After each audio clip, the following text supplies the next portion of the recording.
Çınar yayımlarının 1-ci sinif üçün məntiq tapşırıqlarından birinə nəzər salaq. Rəqəm şəkil əlaqəsi bölməsindəndir.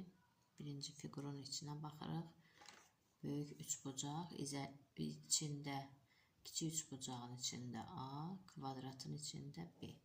Və bunun açıqlamasını kənarda düstur şəklində bizə veriblər.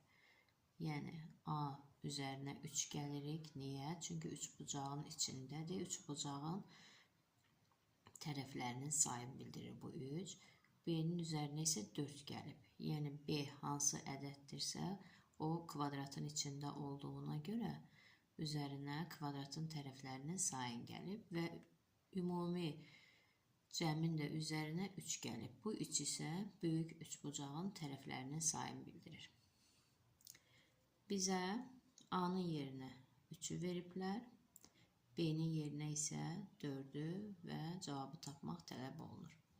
Yəni düstur budur, A-nın qiyməti 3-dür, B-nin qiyməti 4-dür.